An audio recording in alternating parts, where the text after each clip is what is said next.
hope you're all doing well. So today we're going to be taking a look at the closed fly stitch.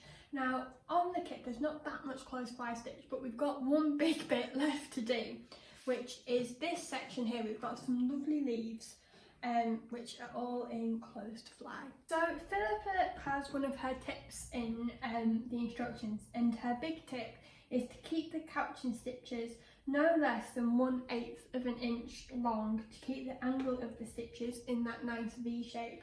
And I definitely got the hang of this finally when we were doing this little bit down here. So in this little bit down here we did the closed fly, and then when we were up here in this gorgeous red flower, I got it right here too. And it is that thing, keeping the stitches nice and the couching stitches nice and short, and making sure that you're keeping kind of the other stitches in that nice V shape definitely helps. So Philippa explains the closed fly stitch to us as taking the needle through the linen 1/8 of an inch beyond the tip.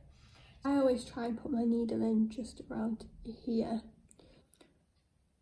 and then down on top of the central leaf vein. So you'd bring it from here down to this line, the top of this line here, and then you come back up through the linen just behind the first stitch at the tip of the top. You come up beyond the tip of a leaf, and these almond-shaped leaves are ideal for this. Come up beyond the tip and go down at the top of the vein. So you're making one straight stitch as the foundation stitch, and then move that stitch slightly out of the way and come up at the top of the line of the actual marked leaf.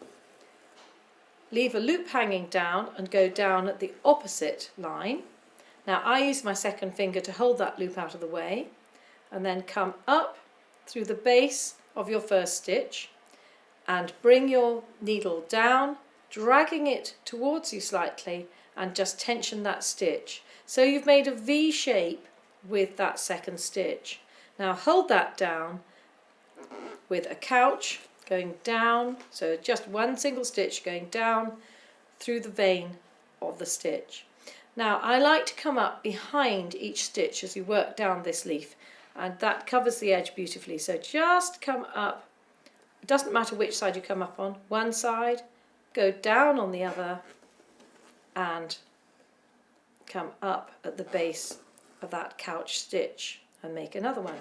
These couch stitches look like vertebrae down the middle. They should show, so make them about 1/8 of an inch long. Keep the steep angle by coming up deep into the shape. So come up high into the shape on one side and then on the other. So as you can see, these stitches aren't left-handed or right-handed, but they're worked from the top down. They're worked vertically. Closed fly stitch is one of those stitches which I found hard to get my head around at first, but watching Philippa's video definitely helped me get the hang of doing it properly. And it's one of those ones which, once you get the hang of, grows really quickly, which I think is why I like it so much. So I hope that you found this video useful, and tomorrow is the last stitch that we're going over, and that's going to be the French knots. So I will see you tomorrow.